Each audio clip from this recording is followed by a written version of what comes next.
네, 기관의 눈입니다. 그 가상화폐도 잘 가고요. 주식 시장도 잘 갔으면 좋겠습니다. 우리 시청자 여러분들을 위해서. 가상화폐 시장이 다시 뜨거워지고 있고요. 한때 비트코인이 7천만 원을 이제 또 돌파했다가 그 이제 언저리에서 왔다 갔다 하고 있는데 도지코인, 뭐 이더리움 이런 것들도 뭐 사상 최고입니다. 근데 이렇게 되면 자산이 이제 가상화폐 시장에 좀 몰려서 주시장에 조금 부담스러울 수는 있죠. 근데 어떻게 투자 전략을 가져가야 될지 유진투자증권의 허지환 글로벌 매크로 팀장 전화로 연결했습니다. 네, 안녕하십니까? 안녕하십니까. 네, 오랜만에 뵙겠습니다. 자, 앞서 잠깐 언급한 비트코인, 도지코인들 이런 사상 최고가, 비트코인은 다시 이제 사상 최고가로 가려고 이렇게 좀 그런 모습을 좀 보이는 것 같은데 이에 대한 뭐 보고서를 좀 내셨더라고요. 그래서 근데 스스로 가상화폐에 대한 문외한이다 이렇게 칭하셨던데 이 주제에 대한 분석을 왜 하셨는지 이유가 궁금합니다.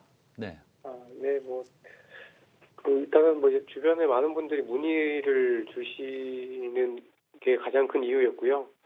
결국 이게 2017년에도 또 굉장히 좀 뜨겁게 이제 비트코인 가상화폐에 대한 관심들이 있었고, 실제로 저도 조금은 좀 관심이 많아서 좀 매매를 해봤습니다만은, 이제 그때랑은 또 지금이랑은 굉장히 좀 다른 것 같다라고 느껴서 좀 자료는 좀 써봤습니다. 네. 결국 가상화폐 시장 또는 이제 비트코인과 같은 가상화폐 시장이 이제 과연 우리에게 어떤 의미가 있고 어떤 자산 투자에 있어서 어떤 의미가 있는지를 좀 파악하기 위해서 좀 자료는 좀 써봤고요. 결론적으로 말씀드리면 지난 한 2, 3년 특히 코로나19 이후에 각 다른 자산들 간의 어떤 관계 측면에서 많이 변했다라는 걸 좀 강조해 드리고 싶습니다. 예를 들면 금과 비트코인 간의 관계가 이전에는 동행하는 관계에서 지금은 이제 따로 가는 관계, 그리고 예전에는 금리가 떨어질 때 비트코인 가격이 올랐다라고 하면 지금은 금리가 오르는 것, 하락하는 것과 크게 관계없이 비트코인 가격이 좀 움직이고 있다라는 건데요. 아무래도 이제 자산 가격의 상관계수가 좀 명예수렴하거나 큰 상관관계가 없다라고 하면 오히려 자산을 분산시켜서 투자하는 대상으로서의 어떤 자산으로서의 투자 대상이 될 수가 있기 때문에 그런 측면에서 예전하고는 지금 가상화폐 시장이 많이 달라지고 있다라는 점에 좀 주목을 하고자 자료를 써봤습니다. 알겠습니다. 그러니까 구체적으로 간단하게 다시 한 번만 정리만 해주세요. 구체적으로 어떤 점이 달라졌다는 거죠? 첫 번째는 예전에는 금 가격과 비트코인 가격이 동행을 했었습니다.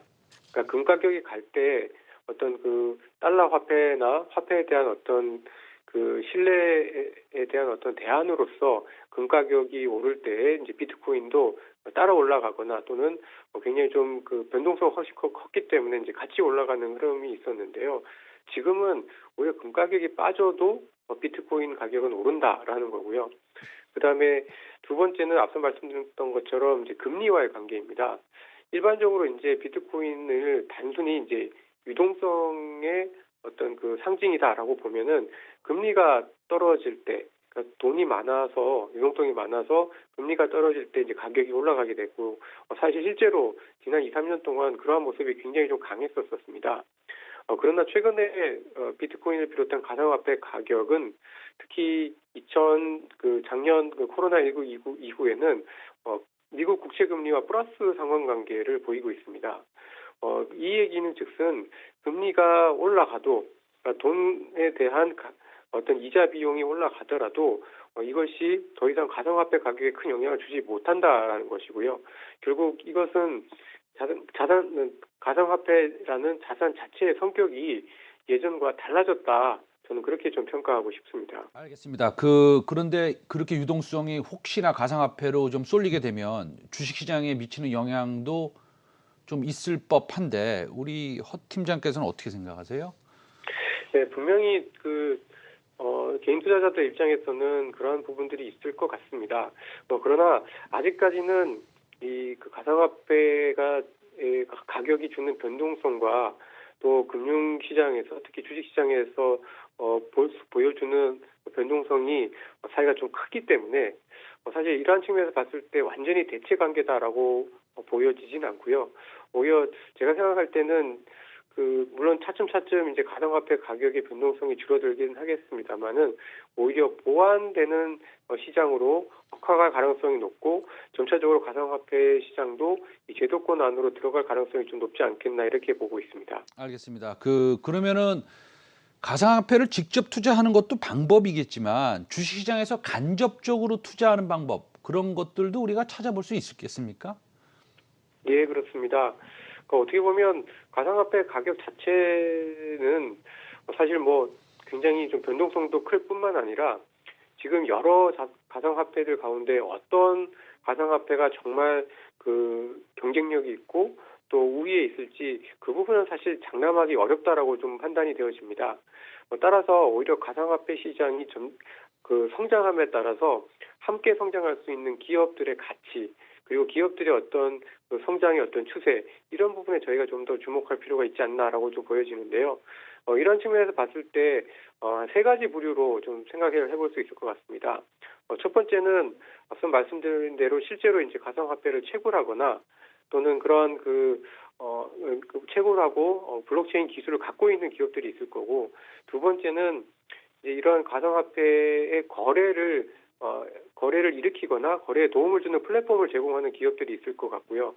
세 번째는 이제 그러한 가상화폐와 관련된 기업을 지원하기 위한 어떤 반도체라든가 기술을 제공하는 기업들 이렇게 세 분류가 있을 것 같은데 주식시장 입장에서 기업 입장에서 봤을 때는 두 번째나 세 번째가 가상화폐 시장의 어떤 성장의 수혜를 누리면서도 기업 고유의 가치를 누릴 수 있다는 측면에서 그래도 상대적으로 좀 나은 대안이 되지 않을까 이렇게 좀 예상을 하고 있습니다.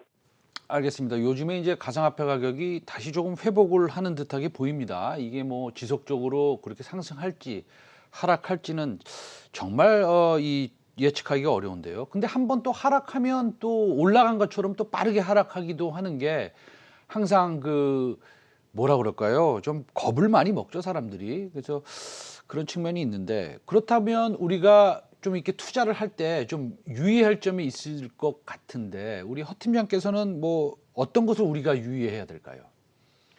역시 역시 가격의 변동성인 것 같습니다. 특히 비트코인의 경우에만 보더라도 2013년 그리고 2017년 이렇게 거의 가격이 떨어질 때는 고점 대비 70에서 80% 이상 가격이 하락을 했는데요. 이게 가격이 말이 70%지 80%지 사실 엄청난 가격 하락이고 투자자들이 감당하기에 정말 상식선의 어떤 자산의 변동성은 아니었던 것 같습니다. 따라서 이러한 변동성에 지나치게 노출을 좀 막아야 될 좀 필요가 있을 것 같은데요. 따라서 저는 이런 측면에서 봤을 때는 좀 장기적으로 좀 봐야 되고 그리고 변동성을 좀 줄이기 위해서는 약간 좀 적립식 비슷하게 그리고 좀 최소한 좀 아주 개인 자산에 큰 타격이 없을 만큼만 투자하는 전략이 상대적으로 좀 더 낫지 않나라고 보고 있습니다. 알겠습니다. 자, 이제 가상화폐 얘기는 저희가 말씀을 잘 들었는데 사실은 우리는 또 주식 시장이 좀 더 걱정이 되는 그런 시점입니다. 뭐 많은 기업들이 1분기에 실적 서프라이즈를 냈음에도 불구하고 공매도가 시작이 되니까 이제 투자 심리로 좀 위축이 되고 있다. 뭐 이렇게 말하는 것이 좀 그렇게 틀리지 않은 얘기 같다라고 생각을 하는데 공매도가 제기된 후에 어쨌든 이런 조정이 있습니다. 우리 허 팀장은 어떻게 보고 계세요? 공매도가 지금 큰 문제를 일으키고 있는 겁니까? 근데 제가 보기에는 공매도 자체에도 영향이 좀 있긴 하지만 1분기 실적 발표 이후라는 어떤 시점상에서 문제가 있는 것 같습니다. 근데 저희 한국도 그렇고 미국도 그렇고 지금 어떻게 보면 1분기 실적은 굉장히 잘 나왔었는데요. 오히려 너무 1분기 실적이 예상을 상회하다 보니까 한 반면에 2분기 실적에 대해서는 기대감이 조금 오히려 좀 주춤해지면서 오히려 1분기 실적이 약간 증가율 측면에서는 피크일 것이다라는 걱정이 지금 대두가 되고 있고 이러한 그 걱정들을 공매도 제도가 부활을 하면서 차익 실현으로 좀 그 나타나는 그런 현상이 좀 겹친 걸로 좀 판단을 좀 하고 있고요. 뭐 공매도도 공매도지만 사실 지금 미국 시장도 1분기 실적 시즌에서는 딱히 이게 딱히 방향성을 뚜렷하게 보여주지는 않고 있다라는 이런 부분들이 이러한 그 증시 주변의 상황들이 이제 공매도에 대한 어떤 공포 또는 두려움을 야기시키고 있는 걸로 판단을 하고 있습니다. 4월 초에는 그 외국인 수급이 그래도 좀 괜찮았습니다. 그러다가 4월 중순 지나고 나서는 또 외국인이 좀 팔기 시작했고요. 그러고 달러화가 약간 강세가 되는 듯하게도 보이고요. 여러 가지 지금 증시 외부 환경들이 사실은 외국인이 들어오기에는 조금 쉽지 않아 보이기도 하는데 이 매수세로 이 전환이 가능하다면 그 시기 같은 것을 한번 이렇게 뭐라 그럴까요? 예측해 보셨습니까? 사실 일반적으로 봤을 때는 달러가 약할 때 이제 외국인 투자가들이 저희 한국 시장에 좀 많이 그 주식을 사게 되는 경향들이 있고 또 미국의 금리가 좀 완만하게 상승할 때 이제 또 한국 주식 시장에 대한 관심들이 좀 높아지는 현상들이 좀 있는데 최근에는 사실 오히려 금리 상승세는 좀 주춤한 편이고 달러는 계속 좀 약하다가 오히려 약간 좀 주춤하는 그런 모습이다 보니까 당장 외국인들이 크게 지금 그 외국인 자금이 한국 시장으로 들어오기는 쉽진 않아 보입니다. 특히 중국의 지금 일부 지표들이 약간 그 정점을 찍고 떨어지는 듯한 모습들이 지난 국가통계국 PMI에서도 나타났고 위안화도 지금 달러 대비해서는 조금 약하다 보니까 이제 그런 그 외국인들의 어떤 적극적인 매수를 당장 기대하기는 좀 쉽지 않아 보이지만 전반적으로 2분기에서 3분기가 넘어가는 시점에서는 미국보다는 유럽 그리고 하반기로 갈수록 또 그 이머징 국가들의 백신 접종률이 빠르게 높아질 가능성이 높기 때문에 달러 강세의 어떤 힘은 시간이 가면 갈수록 더 약해질 가능성이 크다라고 보면 저는 하반기에 특히 그 미국이나 유럽의 성장률보다 중국이 그래도 성장률을 높게 유지가 되는 올해 한 4분기 정도에는 외국인 투자가들이 한국 시장에서 더 매도는 하진 않을 걸로 예상을 하고 있습니다. 알겠습니다. 자, 5월 이제 시작됐는데 5월 분위기 별로 안 좋습니다. 근데 뭐 계속 안 좋을지 아니면은 갑자기 좋아질지 5월장 개인들 기관들 말고요. 개인들은 우리 어떻게 투자 전략을 가져가야 될지 한 말씀 부탁드리겠습니다. 네, 저는 개인적으로 5월 시장은 그냥 정체 국면이라고 생각하고 있고, 좀 그 공매도나 이런 이슈들 때문에 흔들리게 되면은, 매도보다는 그래도 매수 관점에서 시장을 좀 접근하자라는 의견입니다.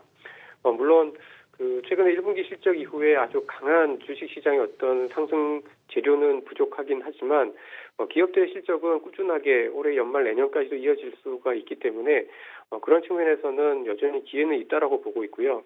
다만 이익이 늘어나는 어떤 그 기업들이나 산업들이 그 업종 내에서 굉장히 좀 많이 차별화가 될 수 있기 때문에 그런 부분에 조금 더 초점을 맞춘 대응이 필요할 것으로 예상을 하고 있습니다. 알겠습니다.